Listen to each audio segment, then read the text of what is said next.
ಅಬಕಾರಿ ಇಲಾಖೆಯಲ್ಲಿ ಭ್ರಷ್ಟಾಚಾರ ಆಗಿದೆ ಅಂತೇಳಿ ಬಿಜೆಪಿ ನಿನ್ನೆ ಸದನದಲ್ಲಿ ಕೂಡ ಪ್ರತಿಭಟನೆಯನ್ನು ಮಾಡ್ತು, ಅಹೋರಾತ್ರಿ ಧರಣಿಯನ್ನು ಕೂಡ ಮಾಡಿದ್ದಾರೆ. ಆ ವಿಚಾರವನ್ನು ಪ್ರಸ್ತಾಪ ಮಾಡೋದರಲ್ಲಿ ಆರ್ ಅಶೋಕ್ ಅವರು, ಸುನೀಲ್ ಕುಮಾರ್ ಅವರು ತೀವ್ರವಾಗಿ ಸರ್ಕಾರದ ನಡೆಯನ್ನು ಮತ್ತು ಅವರು ಕೊಟ್ಟ ಉತ್ತರವನ್ನು ಸಮರ್ಥನೆಯನ್ನು ಮಾಡಿಕೊಳ್ಳದೆ ವಿರೋಧವನ್ನು ವ್ಯಕ್ತಪಡಿಸಿದರು. ಹಾಗಾಗಿ ಆ ವಿಚಾರದ ಬಗ್ಗೆ ಮಾತಾಡೋದಕ್ಕೆ ಸ್ವತಃ ಸುನೀಲ್ ಕುಮಾರ್ ಅವರೇ ಇದ್ದಾರೆ. ನಿನ್ನೆ ಸದನದಲ್ಲಿ ಭಾಳ ಕಾವೇರಿದ ಚರ್ಚೆ ಆಯಿತು, ತಾವೆಲ್ಲರೂ ಕೂಡ ಭಾಗಿಯಾದ್ರಿ. ಸರ್ಕಾರ ಉತ್ತರವನ್ನು ಕೊಟ್ಟಿದೆ, ನಿಮಗೆ ಆ ಉತ್ತರದಿಂದ ಯಾವ ತೃಪ್ತಿ ಆಗಿಲ್ಲ?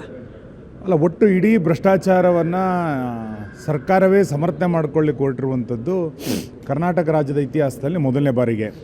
ಒಬ್ಬ ಸಚಿವ ಇಷ್ಟು ದೊಡ್ಡ ಪ್ರಮಾಣದಲ್ಲಿ ಭ್ರಷ್ಟಾಚಾರವನ್ನು ಮಾಡಿದಾಗ ಮುಖ್ಯಮಂತ್ರಿಗಳು ಮೌನವಾಗಿರುವಂಥದ್ದು ಮತ್ತು ಇಡೀ ಸಚಿವ ಸಂಪುಟದ ಸದಸ್ಯರು ಆ ಭ್ರಷ್ಟಾಚಾರವನ್ನು ಸಮರ್ಥನೆ ಮಾಡಿಕೊಳ್ತಾ ಇರುವಂಥದ್ದನ್ನು ನೋಡಿದಾಗ ಈ ಭ್ರಷ್ಟಾಚಾರದ ಹಿಂದೆ ಇಡೀ ಮಂತ್ರಿಮಂಡಲದ ಕೈವಾಡ ಇದೆ, ಇಡೀ ಕಾಂಗ್ರೆಸ್ಸಿನ ಹೈಕಮಾಂಡಿನ ಕಾರಣವಿದೆ. ಆ ಕಾರಣಕ್ಕೋಸ್ಕರನೇ ಒಬ್ಬ ಅಧಿಕಾರಿ, ಒಬ್ಬ ಸಚಿವ ಇಷ್ಟು ದೊಡ್ಡ ಪ್ರಮಾಣದ ಭ್ರಷ್ಟಾಚಾರವನ್ನು ಮಾಡಲಿಕ್ಕೆ ಸಾಧ್ಯ ಆಗಿದೆ. ಅಲ್ಲ, ಅಧಿಕಾರಿಗಳ ಮೇಲೆ ಕ್ರಮವನ್ನು ಕೈಗೊಂಡಿದ್ದೀವಿ ಅಂಥೇಳಿ ಸಚಿವರು ನಿನ್ನ ಉತ್ತರವನ್ನು ಕೊಟ್ಟಿದ್ದಾರೆ. ನಿಮ್ಮ ಕಾಲದಲ್ಲಿ ಆದಂಥ ಕೆಲವೊಂದಿಷ್ಟು ಪ್ರಕರಣವನ್ನು ಕೂಡ ಉಲ್ಲೇಖ ಮಾಡಿದರು. ಅಧಿಕಾರಿಗಳ ಮೇಲೆ ಕ್ರಮ ತಗೊಂಡಿದ್ದೀರಿ ಅಂದ ತಕ್ಷಣವೇ ಇದನ್ನು ಬಿಡಲಿಕ್ಕೆ ಸಾಧ್ಯ ಇಲ್ಲ. ಲೋಕಸಭಾ ಚುನಾವಣೆ ನಡೆದಾಗ ವಾಲ್ಮೀಕಿ ಹಗರಣ ನಡೀತು, ಬಳ್ಳಾರಿ ಚುನಾವಣೆಗೆ ಅದನ್ನು ಬಳಸ್ಕೊಂಡ್ರು. ಈಗ 5 ರಾಜ್ಯದ ಚುನಾವಣೆ ನಡೀತಾ ಇದೆ, ಅದಕ್ಕೋಸ್ಕರ ಇದನ್ನು ಬಳಕೆ ಮಾಡಲಾಗಿದೆ ಎನ್ನುವಂಥ ಆರೋಪಗಳು ಬಂದಿದೆ. ಇಂಥ ಆರೋಪ ಬಂದಾಗ ಬೇರೆ ಎಲ್ಲ ಸಂದರ್ಭದಲ್ಲಿ ನೈತಿಕತೆಯ ಬಗ್ಗೆ ಮಾತಾಡ್ತಾ ಇದ್ದಂಥ ಮುಖ್ಯಮಂತ್ರಿಗಳು ಇವತ್ತು ಯಾಕೆ ಮೌನಕ್ಕೆ ಜಾರಿದ್ದಾರೆ? ಇವತ್ತು ಭ್ರಷ್ಟಾಚಾರ ಅವ್ರ ಮನೆಯ ಬಾಗಿಲಿಗೆ ಬಂದಿದೆ, ಆ ಕಾರಣಕ್ಕೋಸ್ಕರ ಅವ್ರು ಮೌನವಾಗಿದ್ದಾರೆ.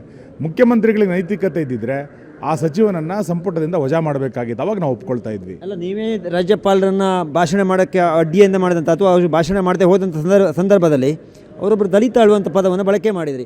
ನಿನ್ನೆ ಸಚಿವರು ಕೂಡ ಅದನ್ನೇ ಪದವನ್ನು ಬಳಕೆ ಮಾಡಿದರು. ನಾನು ಅದನ್ನು ಶೆಲ್ಟರ್ ತಗೊಳ್ಳೋದಿಲ್ಲ, ಅದು ನಾನು ಕೂಡ ಒಬ್ಬ ದಲಿತ ಅಂತ. ಭ್ರಷ್ಟಾಚಾರಕ್ಕೆ ಯಾವುದೇ ಜಾತಿ ಇಲ್ಲ. ಭ್ರಷ್ಟಾಚಾರ ಅನ್ನುವಂಥದ್ದು ಇವತ್ತು ಇಡೀ ಮಂತ್ರಿಮಂಡಲದಲ್ಲಿ ಎಲ್ಲ ಇಲಾಖೆಗಳಲ್ಲೂ ಕೂಡ ದೊಡ್ಡ ಪ್ರಮಾಣದಲ್ಲಿ ಭ್ರಷ್ಟಾಚಾರದ ಧ್ವನಿಗಳು ಕೇಳಿಬರಲಿಕ್ಕೆ ಪ್ರಾರಂಭ ಆಗಿದೆ. ಈ ಸರ್ಕಾರದ ಆಡಳಿತ ಮತ್ತು ಈ ಸರ್ಕಾರದ ಧೋರಣೆ ಅದು ಭ್ರಷ್ಟಾಚಾರ ಒಂದೇ. ಇವತ್ತೇನು ಮಾಡ್ತೀವಿ?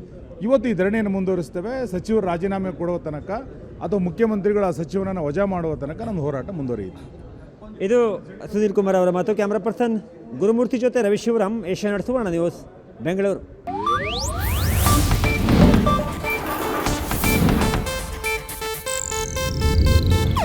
ಇದು ಏಷ್ಯಾನೆಟ್ ನ್ಯೂಸ್ ನೆಟ್ವರ್ಕ್ ಪ್ರಸ್ತುತಿ.